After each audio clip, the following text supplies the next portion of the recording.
Hello, retro fans. You may remember the episode where I was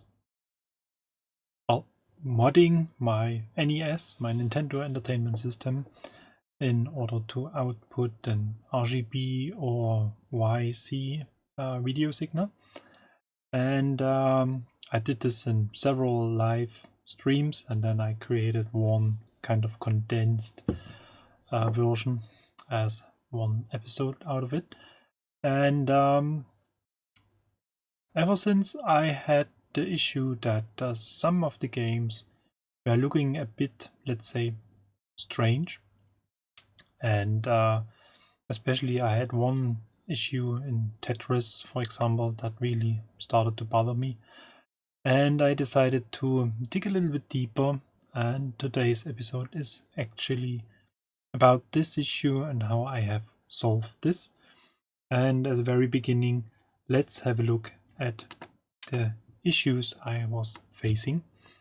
And as a very first thing, as I mentioned, I've tested Tetris, and I'm going to switch into full screen in a second that we can see it, but you may already spot this, that some of the pieces at the bottom have a strange color, and this color does not belong to the parts actually, and there's even a misplaced number on the left hand side, and occasionally I had some additional effects somewhere in the screen as well, and I really started to think about what's actually the problem, or what's causing this issue. And the thing where I really start to wonder is as I got a cartridge of Pinbot, and I never could get this cartridge to work on my modded NES. And as you can see, it starts with some scrambled characters, and usually it freezes at this stage.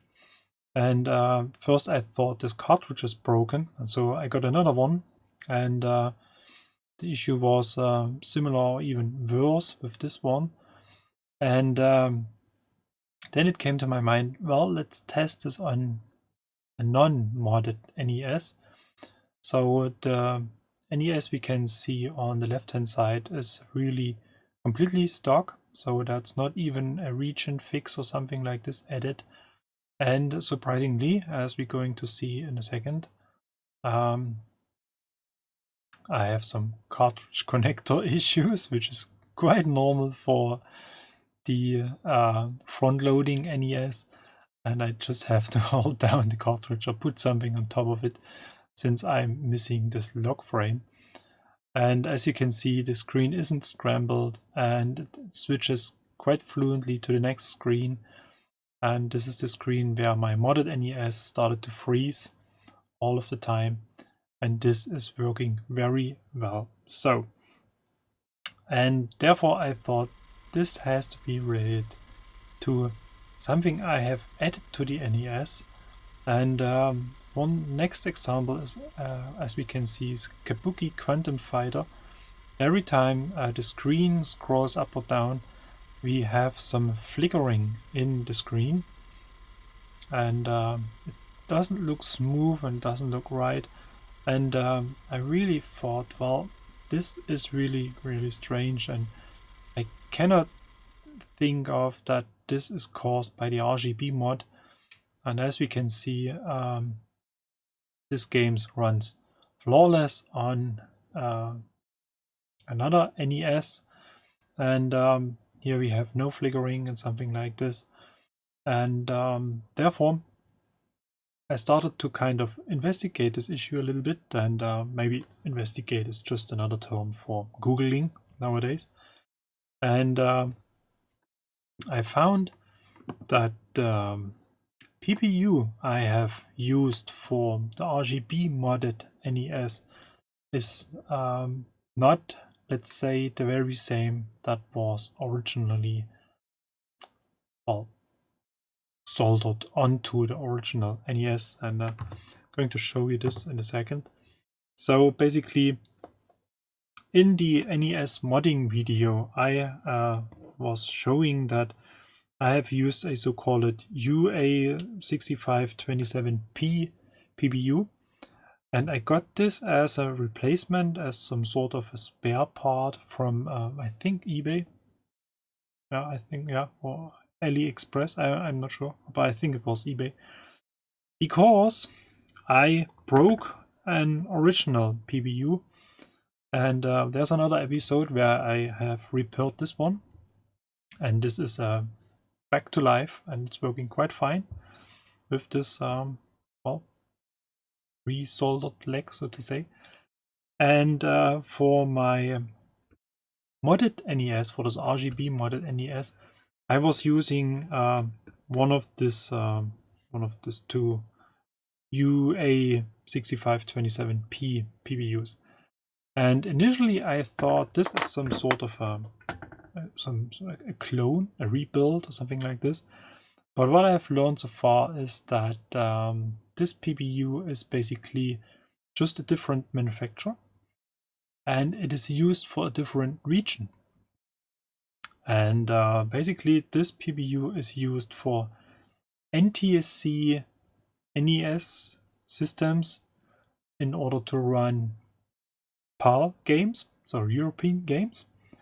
And I have added this to a PAL system, a European system, and therefore there is a difference in the clock divider, and I think this is causing the flickering, for example. And well, long story short, I went to change this on my modded NES, and today it's going to be about this change procedure, because it wasn't as easy as expected, and I really have to admit I had pushed this for weeks, not to say months, until I was, let's say, brave enough and patient enough to address this.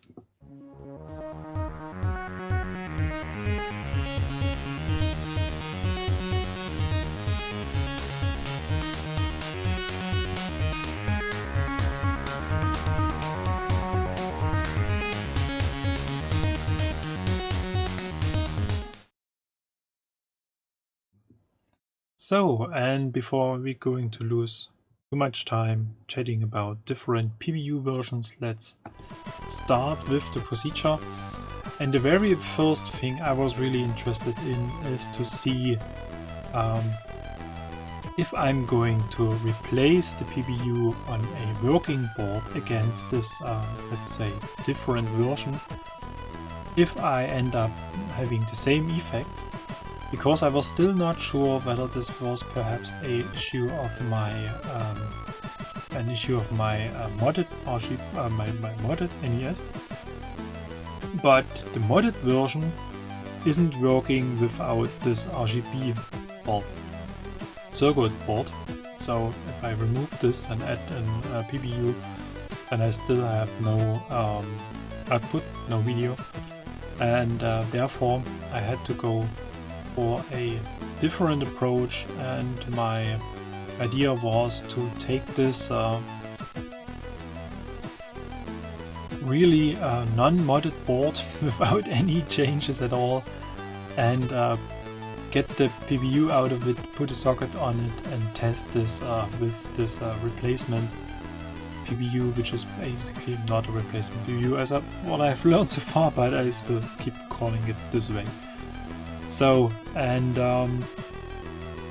the issue I was really facing is that getting this PPU out of this RGB board is a little bit tricky, and I was really interested into get a version that is working without desoldering, soldering the PPU a couple of times.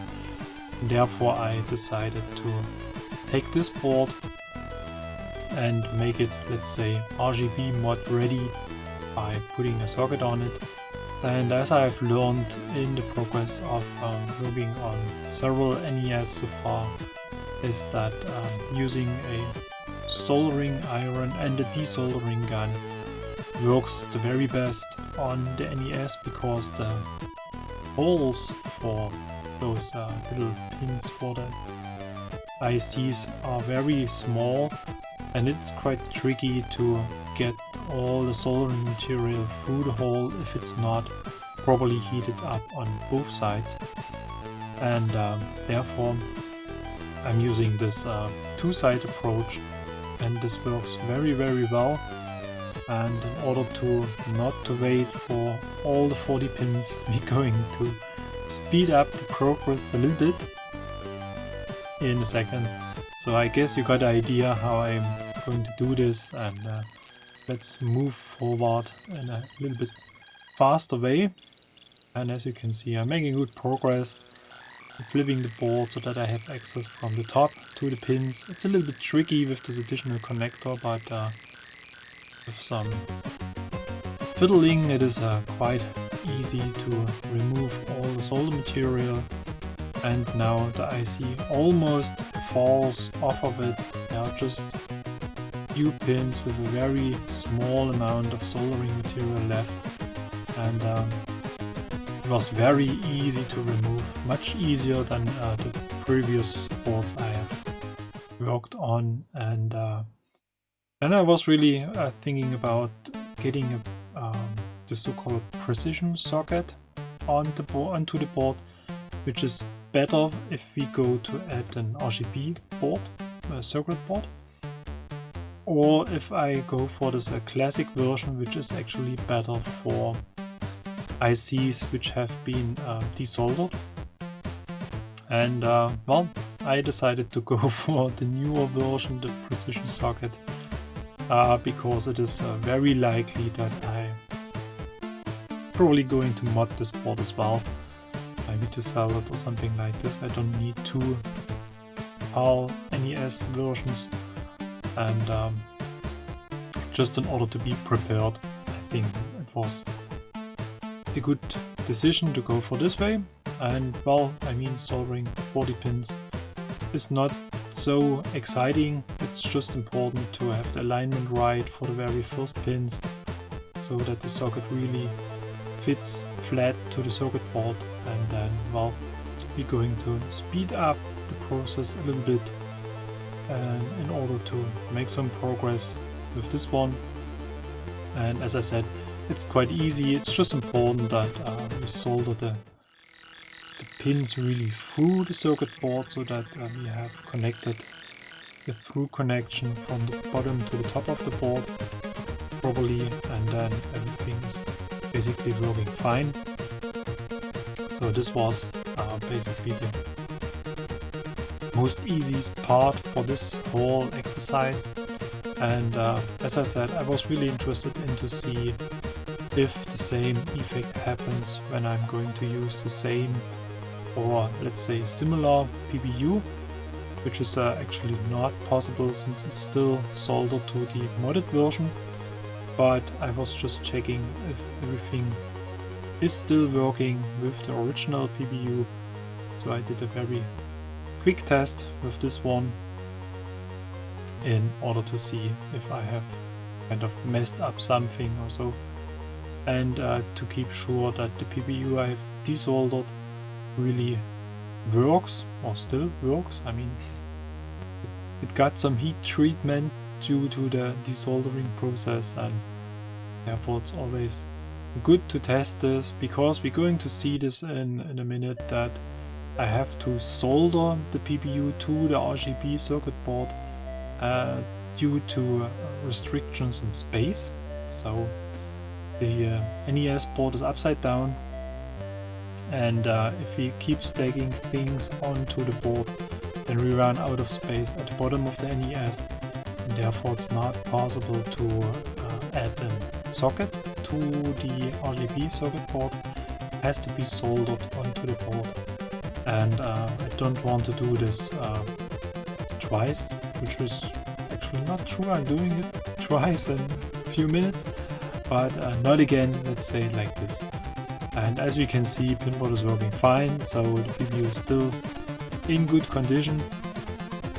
And I went on to work on my modded NES, had to do some kind of rearrangement on my desk, to have enough space. And I was interested to see whether the second replacement, let's call it like this, PPU is working. So I did the exercise and placed the other PPU onto the board as well.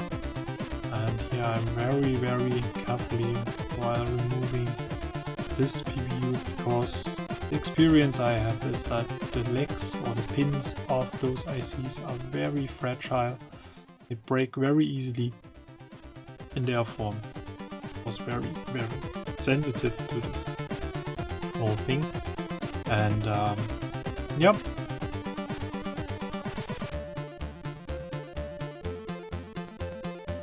As we can see, this is one of the replacement PPUs, and they are not new, so they came desoldered from wherever system they came from.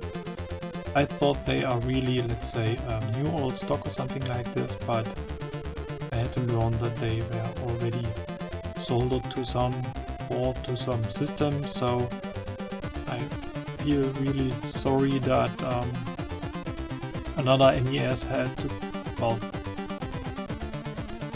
donate this part to in order to bring another NES back to life. So I really thought that those PPUs are new old stock, so but well, I had to learn that's not the case. And here I really want to check whether the second one is working as well. And as you can see, it's a little bit tricky to work on the NES because as I said, the board is upside down, and having all the connectors attached to it and to flip parts, it's a little bit tricky. And yeah, let's see if we can get a picture with this one. And the learning was basically that this second IC isn't working, so I'm not sure whether it is dead completely or if it's just an issue of well, connection timing won't fit to the board or something like this. I have no idea actually, and I haven't spent that much time working on this issue so far, since I was really interested into move forward to work on the modded version. And well, no picture. I tested a couple of things, but it's not outputting anything at all. And I've tested different cartridges as well, so we can see this in the background. I was really checking if I can get another cartridge to work.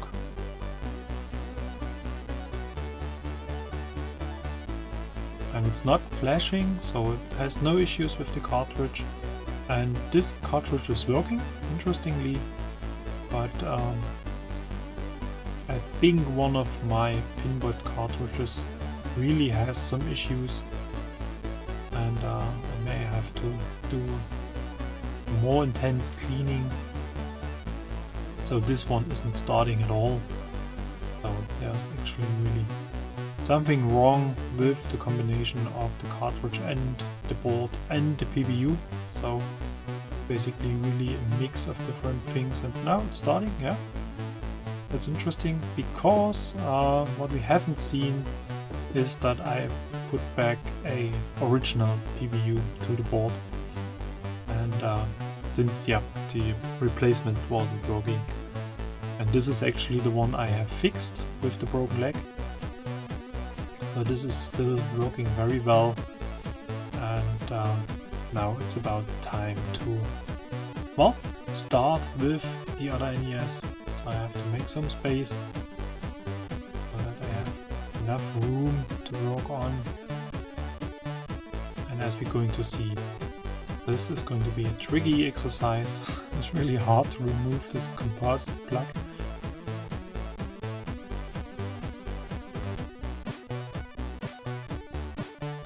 So, need some space to place this one. And here we go. I'm sorry for this little strange positioning, but we will see later that I was more interested in to capture what I was going to solder and desolder. Therefore we are a little bit out of frame right now. And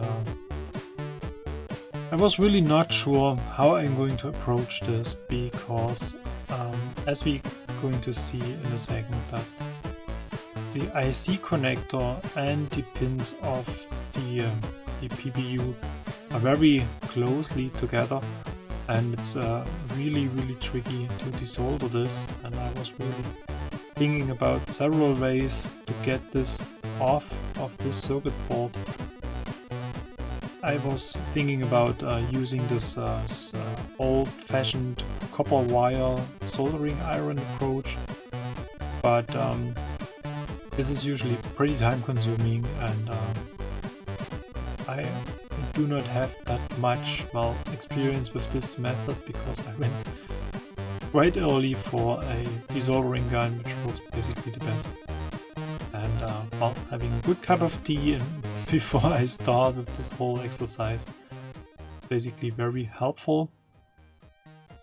And I've tested different angles to see if I can reduce the contact to this, let's say, plastic parts of the IC connector pins, but I wasn't able to heat the soldering or the connection up properly, and I couldn't get all the solder material sucked through the hole. So I tested here a couple of connections, but I basically kind of decided, well, it's going to smell a little bit, I'm going to melt some of the plastic parts. It's kind of unavoidable, because as I said, I was not able to get all the solder material sucked through the hole, and therefore I really had to make very close contact in order to get this IC desoldered properly. And well, I melted some parts of this IC connector, but fortunately it was not affecting the connection at all. It was just a little bit well, smelly. So let's speed up this a little bit so that we do not spend too much time watching me soldering 40 pins again. So I went through this whole thing and had to redo a couple of connections, and in order to reduce stress on the circuit board, I was really quite careful that I do not break any connections on the board. I decided to use hot air to, let's say, make this progress a little bit more fluid. And actually this has worked pretty well. As you can see, it is really a little bit tricky to work on this board with all these wires connected to it, but I was really not interested in to desolder all of the wires, and therefore I was really kind of hoping that nothing breaks during this turn and flip procedure. And basically at the end nothing broke off, everything stayed in place, so this was working very good. And let's see if we can get this thing out of this circuit board without any problems. So as I said, it's just a small amount of solder material left, so not all of the pins are connected to the board still, but some of them, and I really want to reduce stress on the circuit board so that I'm not going to rip off any of those connectors and all those little, let's say, solder parts.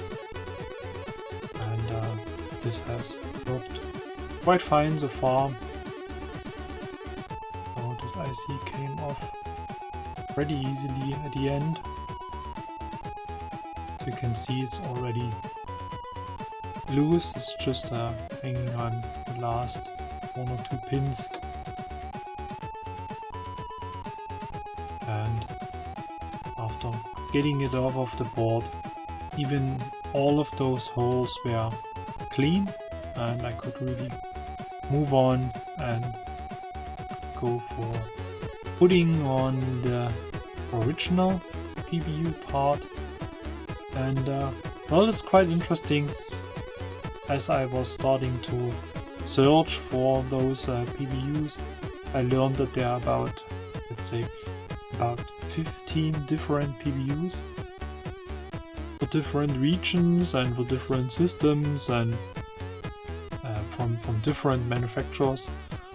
And there's even a difference, small difference between the Famicom and the NES, which is quite interesting, since the Japan Famicom and the US NTSC systems are quite similar, and the difference in the video output is basically created in the modulator, and the video output of the PPU is basically the same, but they use different timings, and well, it was really pretty new to me. I mean, if we look for a similar thing on the C64, for example, there are basically 2 main types, one for the PAL system and one for the NTSC system. We got different IC revisions, yes, but basically they are not very different in terms of technical details, except for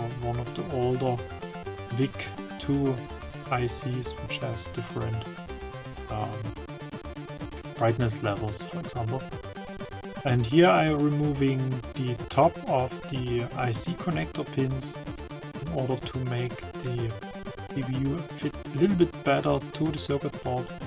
That was one of the learnings from the modding procedure, that it was really a little bit well, tricky to solder the IC onto it, since the IC is not laying flat on the circuit board. There's a small gap, small distance in between, and therefore it is really tricky to get the pins, let's say, properly soldered to the circuit board. And I thought, well, if I'm in the state of having this IC off of the board, let's use the chance and shorten the pins a little bit to make this progress a little bit easier. And now that's just the typical 3-hand story. I need 2 fingers to balance the IC, I need 2 fingers to hold the solder material and the circuit board, and the second hand for the soldering iron. Usually I would use some external helper for this, but due to all those wires still connected to the circuit board, it was indeed a little bit tricky to get this out of the NES, and so I really had to balance this a little bit with different alignments and different placements of the board. But eventually I was able to fix the position, got the 2 first pins soldered, and now just some slight readjustment so that all of the pins have almost the same height. And then I went on to solder all of those 40 pins, and as seen before, we're going to speed up the process a little bit so that we are not spending too much time watching me soldering 40 pins. And yep, we are almost done. And now it's about time to put everything back into its proper position. And fingers crossed, everything is still working. So the wiring of the circuit board, of this additional RGB circuit board, is a little bit complicated due to the two video standards we are going to provide, so it's the RGB and the YC, plus the reset function, plus the RGB LED, plus the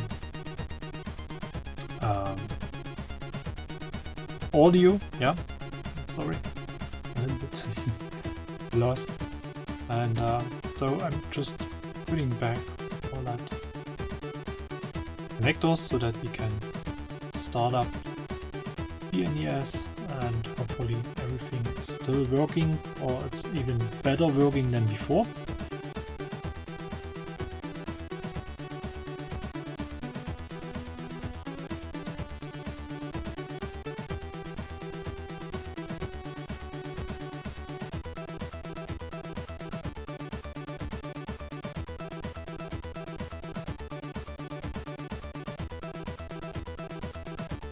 So I'm zooming out a little bit so that we can have a little bit broader view of what I'm doing now.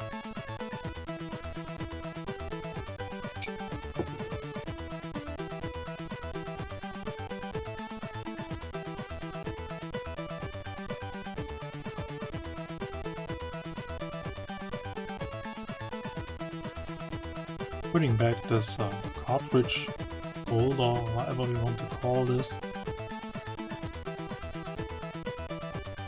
since most of the cartridges really don't work if they just kind of hang loose in the air. They really need to kind of lock into this range connector at the back. And testing, I'm using the YC or S-video connection, since my RGB cable is kind of placed somewhere on the back and I wasn't really interested into kind of rewire my whole desk. And this should do the trick as well. So let's see if it's going to start.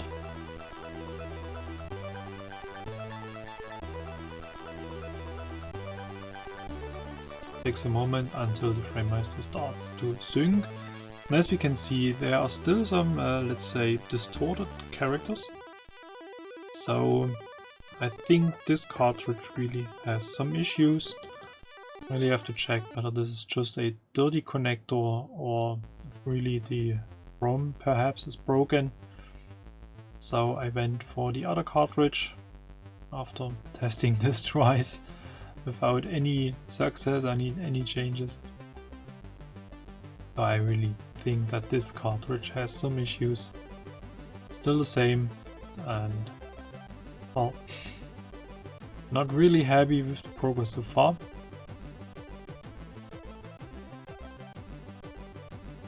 And we see on the second screen we have the same issues, so this could be a ROM issue or really just some bad connector.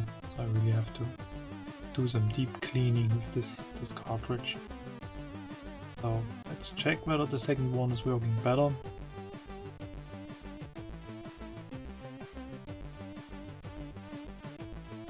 And as we can see, this looks much better than before. And I really wonder how common those issues have been in the 80s, so to say, or in the early 90s. If this is just an issue of time, or if it's just really a, let's say, design flaw. I mean, I have replaced this backside connector already, so that's some kind of a rebuild, a new one without any corrosion, something like this. So, but after a while, I got the same issues like with used NES systems, and I really have to clean this quite frequently, since I'm using a lot of original cartridges. And now let's see whether Tetris is working.